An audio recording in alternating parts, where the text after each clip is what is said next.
আমার পরম পূজনীয় পিতৃতুল্য মাতৃতুল্যগণ, সকলের শ্রীচরণে আমি আমার ভক্তিপূর্ণ প্রণাম জানিয়ে আজকের এই শুভ স্থানে শুভ সময়ে সকল গৌর কৃষ্ণ ভক্ত একত্রিত হয়েছে। কেন না, গৌর কথা কৃষ্ণ কথা আলাপনের জন্য। তাই আপনাদের সকলের চরণধূলিকে মাথায় নিয়ে, আপনাদের সকলের চরণধূলিকে সম্বল করে আমি আমার লীলার মধ্যে প্রবেশ করব। হরিবল হরিবল হরিবল।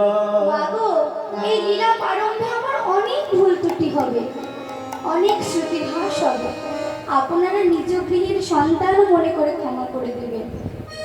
এই অনন্ত কোটি বিশ্ব ব্রহ্মাণ্ডের যিনি মালিক, যার অপার লীলা, তার বিন্দুর বিন্দু কোণা কোণা বলার ক্ষমতা আমার নেই, তবু সাধু কোনো বৈষ্ণবদের মুখে শুনেছি আপনাদের মতো ভক্তের চরণ ধুলি আপনারা যদি দয়া করে কৃপা করে এই অধমের মস্তকে প্রদান করেন, তাহলে হয়তো সেই লীলাময় মনের লীলার কথা আপনাদের কিঞ্চিতেই কিঞ্চিত আস্বাদন করতে পারে। তাই আপনাদের সকলের চরণ ধুলিকে মাথায় নিয়ে, আপনাদের সকলের চরণ ধুলিকে সম্বল করে আমি আমার লীলার মধ্যে প্রবেশ করছি। হরিবল হরিবল। আজ আমার গীতব্য বিষয় রাধারানী সূর্য পূজার ছলে মিলন। সূর্য পূজা না, সূর্য পূজার ছলে গোবিন্দের সাথে মিলন, তার সাথে সূর্য পূজা তো আছে। তাহলে চলুন সকলে মিলে আমরা যাই তদচিত গৌরচন্দ্রিকায়। কেমন?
দিনের দয়াল কলিযুগের পূর্ণ অবতরী শ্রীমন মহাপ্রভু আমার।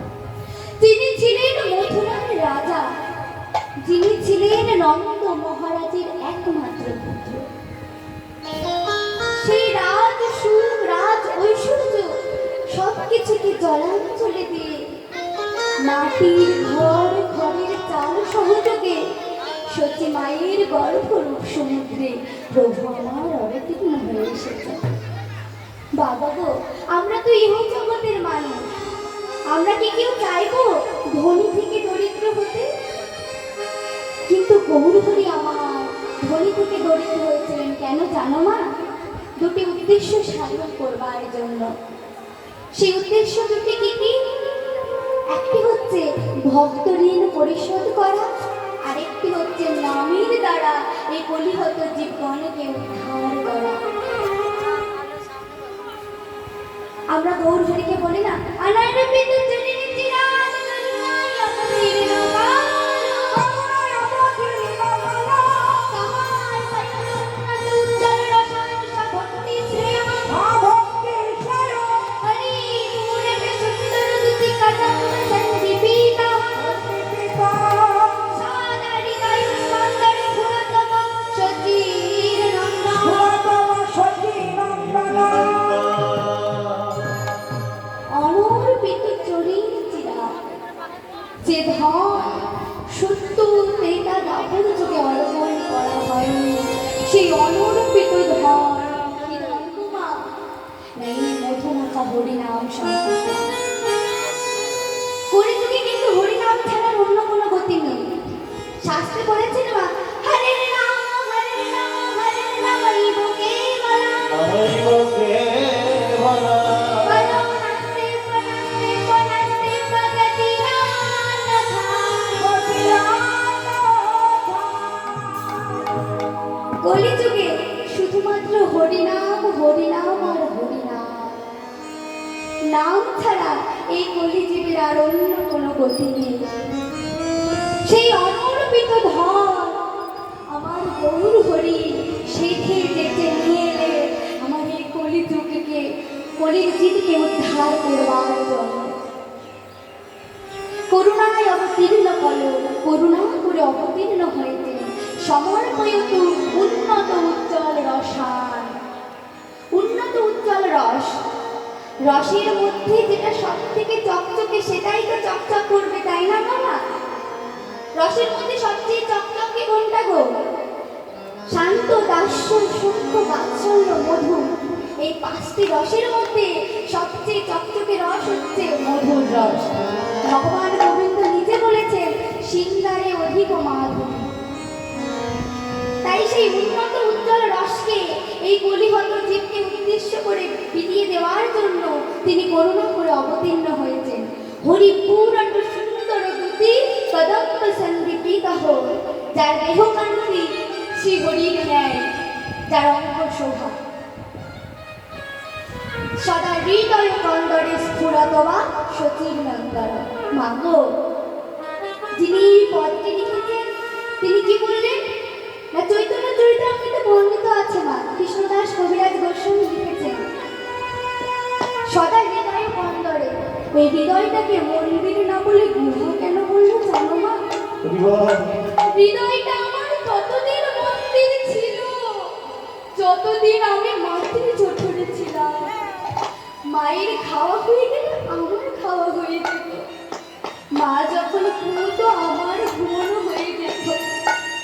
কিন্তু যখন আমি মাতৃ জঠর থেকে বাহির হলাম, একে একে কাম, ক্রোধ, লোভ, মোহ, মদ, মাৎসর্য, এই এক একটি করে 6টি পশু আমার এই হৃদয় মন্দির দখল করলো। আর যেখানে এই 6টি পশু থাকে মা, সেখানে কি কোনো ভগবান থাকতে পারে গো? কি গো মা, থাকতে পারে?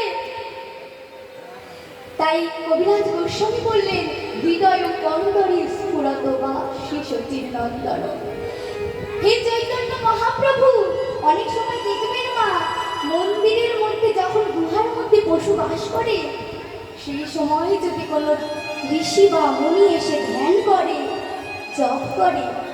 ধুনি জ্বালিয়ে ধ্যান জপ যখন করে না, একে একে সমস্ত পশু পালিয়ে যায় গুহা থেকে। তাই নয় না? আজ কবিরাজ গোস্বামী বলছেন, হে চৈতন্য মহাপ্রভু, তুমি আমার এই হৃদয় রূপ গুহায় এসে তোমার এই আমার এই হৃদয়টাকে মন্দির বানিয়ে দাও। নিতাই গৌর হরিবল হরিবল। আমার এই হৃদয়টাকে মন্দির বানিয়ে দাও। এমন করুণাময় দয়াময় অবতার কি আর অন্য যুগে আছে বা? অন্য কোনো যুগে নেই। শাস্ত্রে বলেছেন, আর ভক্তঋণ বলতে কোন ভক্তের ঋণ গো মা? রাধা কৃষ্ণ একই আত্মা দুই দেহ ধরি, অনন্যে বিলাসে রসয় আস্বাদন। সেই দুই একই আমার চৈতন্য গোসাই। চৈতন্য গোসাই। রাম প্রেম বিলাইতে তোহে মিলাই